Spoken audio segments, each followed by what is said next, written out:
The millionaire stopped at a simple fare and froze in shock when he saw the saleswoman, an exact copy of his ex-wife. What he learned changed his life forever. Ricardo Mendez had never in his life stopped at a roadside fair.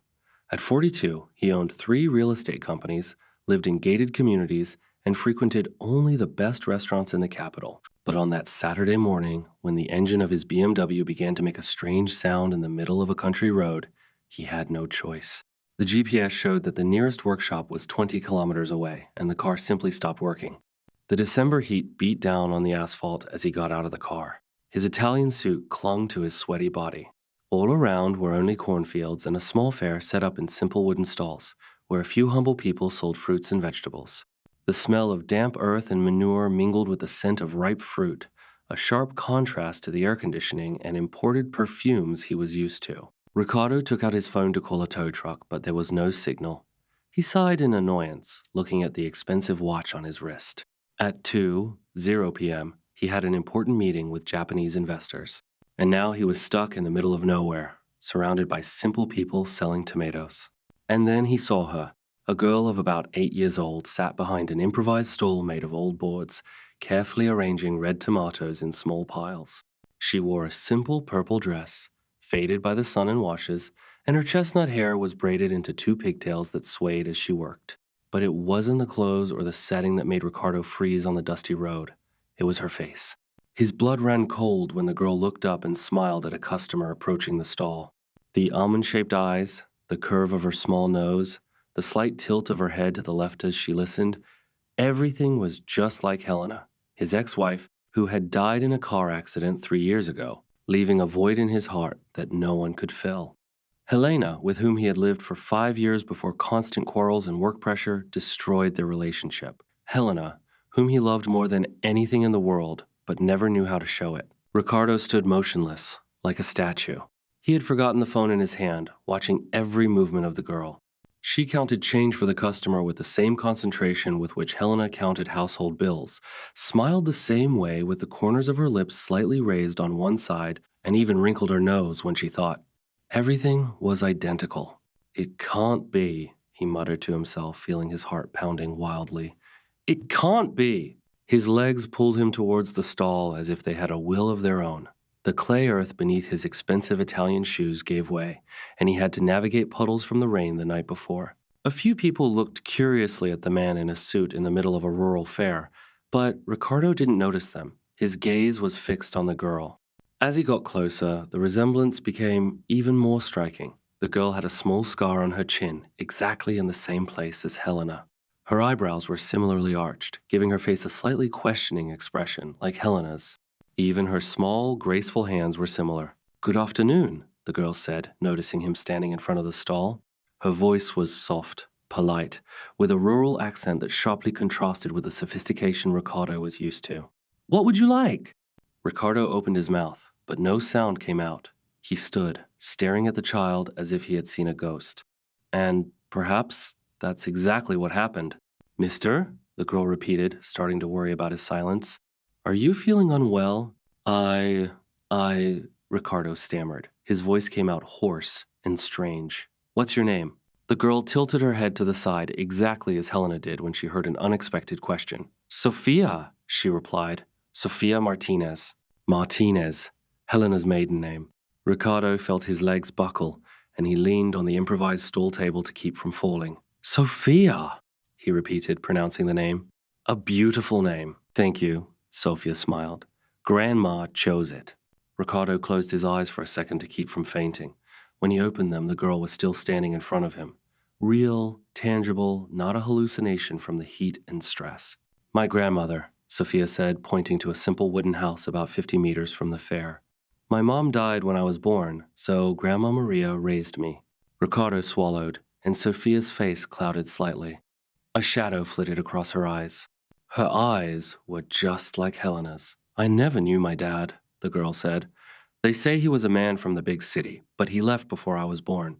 Those words struck Ricardo like a slap. He tried to make sense of what he heard, but his mind was in complete chaos. This girl couldn't be Helena's daughter. Helena had never had children. They had tried to conceive for 2 years during their marriage, but she couldn't. This was one of the reasons for their conflicts, especially since he had always wanted a family very much. Do you want to buy something? Sophia asked, returning to her role as a seller. These tomatoes are very fresh. Grandma picked them yesterday. Ricardo looked at the tomatoes neatly arranged on the rough wooden table. Red, ripe, some with drops of dew, lettuce, red onion. Everything was simple, honest, completely different from his world. But he needed an excuse to stay and try to understand what was happening. Yes, I do, he said impulsively. I want everything. Sophia's eyes widened. Everything? She asked again, counting on her fingers with a furrowed brow, just like Helena. About 30 reais. Ricardo took out his wallet and pulled out a 100 real note. Keep the change, he said. Sophia looked at the money as if it were treasure. That's too much. I don't have change, she said. No change needed, Ricardo replied, seeing the surprise on her face. Exactly like Helena's when he gave her unexpected gifts in the early years of their marriage. But Grandma always said not to accept handouts, Sophia said uncertainly. She says money must be earned through honest work. The pride in the child's voice squeezed Ricardo's heart. Helena had always been just as proud, even when they were dating, and she was a penniless student. This is not a handout, he said softly. It's payment for your attention. It's been a long time since I've seen anyone care so much about customers. Sophia smiled, and Ricardo felt the world spin again. Grandma always says kindness costs nothing, but it's worth more than gold. Your grandmother must be a very wise woman. Yes, she's the most important person in my life, Sophia replied, carefully placing the tomatoes into reusable plastic bags, handling each fruit gently so as not to bruise it. Do you have a family? The innocent question was like a knife wound. Ricardo thought of the empty house awaiting him in the city, the lonely dinners, and the sleepless nights he spent thinking of Helena and what might have been different. No, he simply replied. No family. Sophia stopped arranging the tomatoes and looked him straight in the eye. Everyone has a family, sir. Sometimes we just haven't found it yet. The wisdom in the voice of an 8-year-old child left Ricardo speechless. He stood holding bags of vegetables, not understanding why he needed them, and stared at the girl who was the spitting image of the woman he had lost. Sophia? An adult woman's voice came from the direction of the house. Coming for lunch, Grandma, Sophia shouted back. She turned to Ricardo. I have to go, sir. Thank you for your purchase. Wait. Ricardo heard himself say before he thought. Do you always come here on Saturdays and Sundays? Grandma grows vegetables, and I help sell them, Sophia replied, tilting her head curiously. Just wanted to know, Ricardo admitted, feeling foolish. 42 years old, asking a child simple questions. Bye, Sophia, he said goodbye. Bye, sir. Come again, she smiled. Ricardo slowly walked away from the wooden stall, carrying bags of vegetables and many unanswered questions. When he reached his car, which miraculously started again after cooling down, he sat and for about 10 minutes just stared in the rearview mirror at the girl who continued to arrange tomatoes on the rough table. Sophia Martinez, an 8-year-old girl, the spitting image of his late ex-wife. A girl who said her mother died in childbirth and that she had never known her father. A girl with the surname Martinez. That was Helena's name before she married him. Ricardo started the car, trembling all over. All the way back to the city, one question echoed in his mind. Could it be that Helena had a daughter she never told me about? And if so, why hide something so important? At home, he tossed the bags of tomatoes and vegetables into the refrigerator without looking and headed straight to his study. He opened his laptop and started typing into Google. Sophia Martinez, birth, São Paulo countryside. He needed answers, and he wasn't going to rest until he found them. A girl identical to Helena had turned his world upside down in less than 30 minutes, and Ricardo had a strange feeling that his life would never be the same again. He spent the entire night sleepless, sitting in front of the computer, as if possessed. The luxurious house was silent, and only the sound of his fingers on the keyboard echoed through the study. He researched everything he could find about Sophia Martinez for 6 hours straight, but the information was scarce and confusing. A birth certificate, rural school records. A basic vaccination card everything pointed to an ordinary girl, the daughter of a deceased single mother, raised by her grandmother in the countryside. But nothing explained why she was an exact copy of Helena. On Monday morning, Ricardo canceled all his meetings and picked up the phone. He knew only one private detective in the city, Marcos Vieira, a former police officer he had hired years ago to investigate fraud in one of his companies. Marcos, Ricardo said as soon as the man answered, I need your help with a personal matter. Ricardo, what a surprise. I thought you only called when there were money problems. This time, it's different. Very different. Ricardo hesitated, unsure how to explain the situation without sounding crazy. I need you to investigate a child, an 8-year-old girl named Sofia Martinez. A pause hung on the other end of the line. Ricardo, you know investigating minors is a delicate matter. Yes, I need to know exactly what you're looking for. I want to know everything about her. Where she was born, who her parents are, how she ended up with her grandmother. Everything. Ricardo ran a hand through his disheveled, sleepless hair. Marcos, I need this as soon as possible. It will be expensive. It doesn't matter how much it costs. 2 weeks flew by in a flash. Ricardo tried to maintain his work rhythm, but his thoughts kept returning to the girl at the fair. He resisted the urge to go back there the first weekend, but on the second Saturday, he couldn't hold back. This time, he dressed more simply. Jeans, a polo shirt, sneakers, but he still looked out of place in the rural setting. He drove to the fair with his heart pounding like a teenager on a first date. Sofia was in the same spot, carefully arranging tomatoes. When she saw Ricardo, her face lit up with a sincere smile. "Tomato guy's back," she said, clapping her hands. "Grandma said you really liked our vegetables." Ricardo smiled back, feeling a strange warmth in his chest. "Yes, I did. In fact, I came to buy more." "Great! Today we have pumpkin. Grandma picked it yesterday." Sofia pointed to several small pumpkins, neatly stacked in the corner of the table. "She makes delicious soup with it. I'll take some." Ricardo pulled out a plastic chair leaning against the stall. "Can I sit for a bit? Driving is tiring." Of course. Sofia was happy to have company. "Not many people come here on weekdays. It's boring alone." Ricardo sat down, trying to appear casual.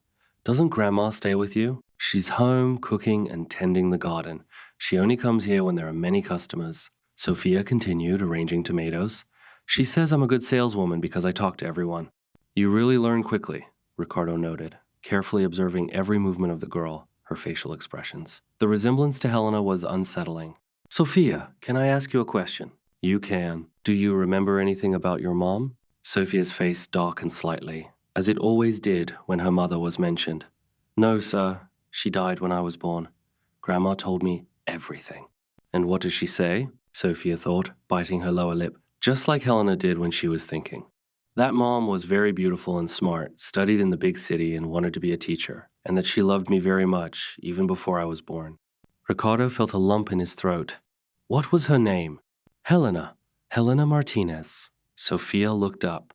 "Grandma says I'm an exact copy of Mom." Ricardo's world stopped. Helena Martinez. This was no coincidence. It couldn't be a coincidence. "Are you okay?" Sofia looked at him with concern. "You've gone pale." "I'm fine," Ricardo lied, trying to control his voice. "Helena is just a beautiful name. Your father, your grandmother never talks about him?" Sofia shook her head. "She says he was from the city and left when he found out Mom was pregnant. Grandma doesn't like to talk about him. She says a man who abandons a pregnant woman doesn't deserve to be remembered." Ricardo swallowed. The pieces of the puzzle began to form a terrifying picture. Helena had disappeared for 3 months after their divorce. He thought she had gone traveling to forget their failed marriage. But what if she had gone to the countryside, gotten pregnant right after their divorce, and decided to hide the pregnancy? "Sofia." Grandma's voice echoed from the house. "Excuse me, sir," the girl said, turning to Ricardo. "Grandma probably needs help. Go, I'll wait." Ricardo was left alone at the stall. His heart pounded.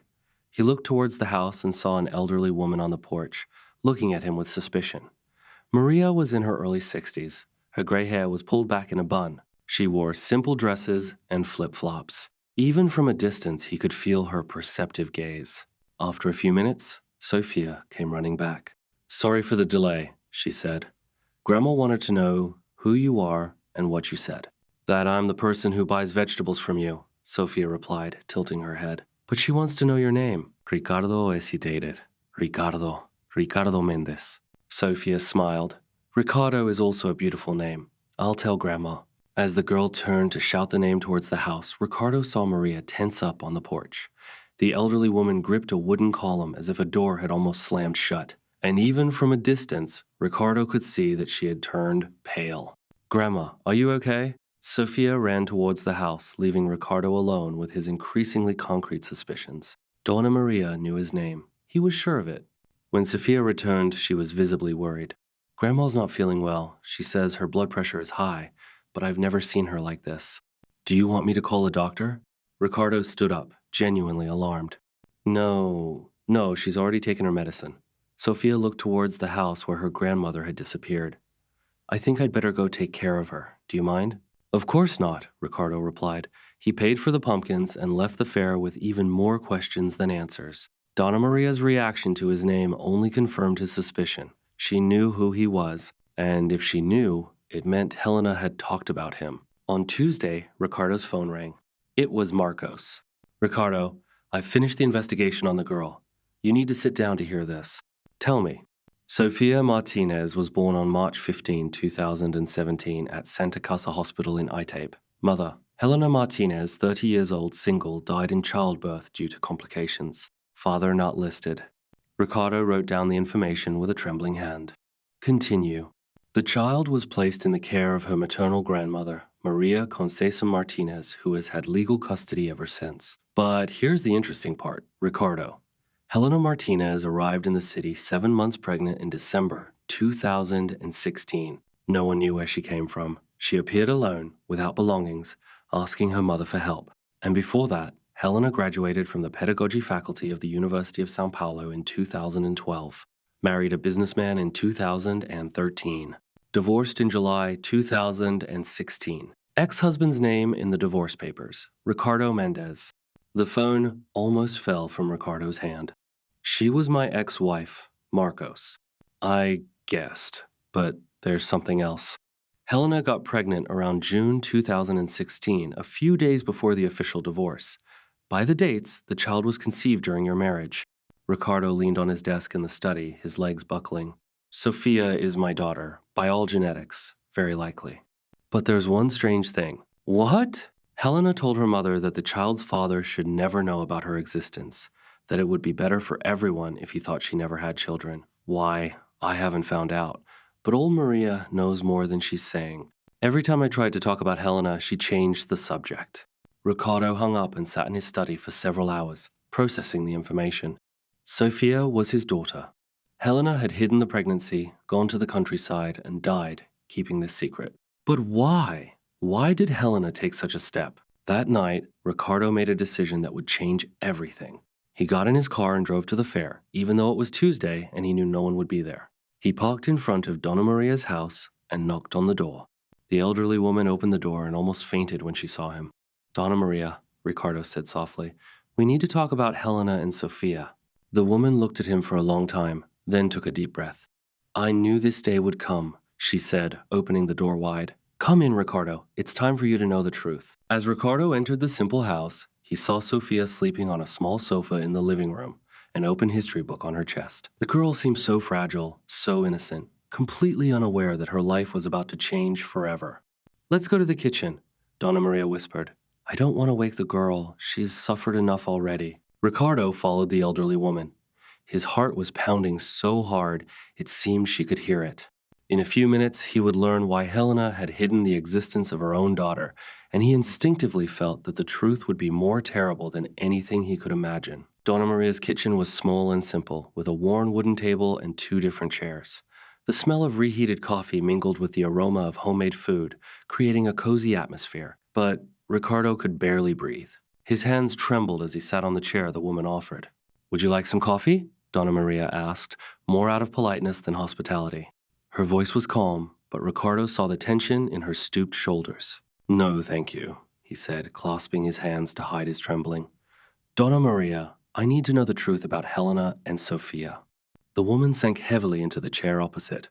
Her face was etched with lines of worry that seemed to have deepened in the last few minutes. For a long time, she just looked at her hands, as if gathering the courage to speak. Helena came here one December night in 2016. Donna Maria began in a soft, tired voice. It was raining heavily, and she appeared at my door wet, pregnant, crying like a lost child. Ricardo leaned forward. He absorbed every word as if it were a matter of life and death. I hadn't seen my daughter in 10 years ever since she left to study in the big city. Our relationship was no longer the same. Donna Maria's eyes filled with tears. She considered me backward and foolish, said she wanted a better life away from the village. When she returned, pregnant, she was devastated. Too thin for a 7-month pregnancy, with sunken eyes, seemed not to have slept for weeks. Donna Maria wiped her tears with the sleeve of her dress. She hugged me and apologized for being too proud to come back sooner. Ricardo felt a constriction in his chest. Helena was always proud, but I never saw her in such deep despair. She told me she had recently divorced, that the marriage had ended very badly. Donna Maria continued, looking directly into Ricardo's eyes. She said you were a good person, but you were too different to be together. She spoke of the pregnancy. Her voice grew firmer. Helena said she found out about the pregnancy a few days after the official divorce. She thought a lot about whether to tell you, but decided not to. Why? Ricardo asked, his voice cracking into a desperate whisper. Donna Maria stood up and walked to the window, looking towards the living room where Sophia was sleeping. Because you argued about children during your marriage? You very much wanted to be a father, and when she couldn't get pregnant, you got upset, and it became a source of quarrels. Ricardo closed his eyes. Painful memories flooded him like a deluge. Arguments over infertility treatment, mutual accusations, the pressure he put on Helena to undergo more tests and try new methods, the guilt she felt for not being able to give him the child he so desperately wanted. Helena said that by the time she finally got pregnant, you two were practically separated. Donna Maria continued. She was afraid you'd think she was using the pregnancy to save the marriage. Moreover, she was afraid you'd only stay with her because of the child, not because of love. I loved her, Ricardo said with a tremor in his voice. I know that. Helena knew it too. Donna Maria returned to the table and sat down again. But you both hurt each other so much that there was no turning back. If you had tried to stay together for the child, you would have completely destroyed each other. Ricardo ran his hands over his face, trying to process everything he had heard. She preferred to raise her daughter alone than to try again. Helena said she wanted you to be happy, to find someone who could give you the family you wanted, without all the pain and disappointment you both went through together. Donna Maria took a handkerchief from her pocket. She believed she was doing the right thing for everyone. And how did she cope with the pregnancy alone? Donna Maria's face twisted in pain. Very badly, she replied. Helena was depressed. She was constantly nauseous. She couldn't eat properly. I never saw my daughter so sad. Ricardo abruptly stood up and began pacing the small kitchen. Anger, sadness, and guilt mixed in his chest with an unbearable weight. She should have told me, he said first to himself, then to Donna Maria. I had a right to know. Ricardo, Donna Maria said firmly. My daughter made a decision she thought was best. She carried that burden alone to protect both of you from even greater suffering, and she died for it. The words sounded harsher than Ricardo expected. Donna Maria turned pale. What do you mean? If she had stayed in the city, she would have had access to better doctors and hospitals. Could the childbirth complications have been avoided? Ricardo stopped and looked at the woman. Helena died because she tried to hide her pregnancy from me. You can't think that, Donna Maria said, but her voice lost its certainty because it wasn't true. Ricardo sat down again, the weight of guilt pressing on his shoulders. If I had been a better husband, if I hadn't pushed so hard about children, she would have felt safe and told me about Sophia. Ricardo, my daughter grew up without a father because I was an idiot who couldn't appreciate the woman I loved. Tears streamed down Ricardo's face. And Helena died because she was afraid of me. Donna Maria stood up and, to Ricardo's surprise, placed a hand on his shoulder. Helena wasn't afraid of you, she said. She was afraid of pain. You both hurt each other so much that she saw no way to be together without new wounds. And Sophia. Sophia is a special child, smart, affectionate, strong, like her mother. Donna Maria returned to her chair. Helena spent the last months of her life planning the girl's future. She made a will, leaving everything to Sophia, chose her name, even wrote letters for Sophia to read when she grew up. Letters? Helena wrote a letter for each of Sophia's birthdays until she was 18, and also a special letter for the day Sophia wanted to know about her father. Ricardo's heart stopped. Where is that letter? Donna Maria hesitated. Helena made me promise that I would only give the letter if Sophia asked about her dad, or if her dad himself appeared looking for his daughter. I came to find her, Ricardo said. Donna Maria looked towards the living room. Ricardo, Sophia is happy. She has a simple but loving life. Before you start changing all of this, be sure you're ready to take on the responsibility of being her father. Of course, I'm ready, he answered firmly. She's my daughter. Being a father isn't just about blood, Ricardo. It's about being there every day, getting up at night when she has a nightmare, helping with homework, teaching her to ride a bike. Donna Maria looked at him seriously. It's about completely changing your life to put her first. Ricardo thought about his routine: late night meetings, business trips, his quiet and neat apartment, a life revolving around work and money. I'll have to learn, he finally said. I'll have to change. Changing is easy to say, hard to do, Donna Maria noted. I lost 8 years of my daughter's life. 8 years I can never get back, Ricardo said. I don't want to lose another day. The woman looked at him for a long time. All right, let's do the test. But if Sophia really is your daughter, you'll have to prove that you deserve to be in her life. The next day, Ricardo came to Donna Maria's house with a lab technician he had hired to conduct the test at home. He didn't want to stress Sophia by putting her in an unfamiliar laboratory environment. Sophia was quieter than the day before, but didn't seem nervous. She listened carefully to the technician's explanation and, with a surprising level of cooperation for a child, provided the sample. How long until the results? She asked. 3 days, the technician replied. 3 days later, Ricardo knelt before Sophia. If you really are my daughter, we'll talk about how you want our relationship to be. Can I see your house? Of course, whenever you want. And can Grandma come with me? Ricardo looked at Donna Maria, who reacted with surprise to the request. If Grandma wants to, of course. The 3 days of waiting were the longest in Ricardo's life. He canceled all his meetings and stayed home, unable to focus on anything but Sophia. Thousands of scenarios flashed through his mind. What if the test was negative? What if he was wrong and Sophia wasn't his daughter? What if she was, but then changed her mind about getting to know him? On the third day, at 10 a.m., the phone rang. Mr. Ricardo, this is the lab. The test results are ready. Can you tell me over the phone? Of course. The result is positive. 99.9% probability of paternity. Sophia Martinez is your biological daughter. Ricardo sank heavily onto the sofa, feeling a wave of relief and happiness wash over him. He was a father. He had a daughter. An hour later, he was at Donna Maria's house with the results envelope. Sophia and her grandmother were waiting in the living room, visibly anxious. The results are in, Ricardo said, sitting on the familiar chair. Sophia, hugging her teddy bear tightly to her chest, asked, Am I your daughter? Ricardo smiled through the tears that streamed down his face. Officially and scientifically. Yes, you are my daughter. Sophia remained silent for a while, processing the information, and then, to everyone's surprise, she began to cry. Sophia, what happened, dear? Donna Maria approached. I always wanted to have a dad, the girl sobbed. But now that I have one, I'm scared. What are you scared of? Ricardo asked softly. What if you don't love me when you get to know me better? What if I'm not a good daughter? Ricardo stood up and instinctively knelt before Sophia. Can I hug you? Sophia, still crying, felt his embrace. Ricardo held her, feeling how small and fragile she was, but at the same time, she fit perfectly in his arms. It was the first time he had hugged his daughter. Sophia, listen carefully, he said with a tremor in his voice. You are already perfect just the way you are. You are smart, affectionate, brave. You are everything I could ever wish for in a daughter, even living in a simple house, even not knowing city things. Especially because of that.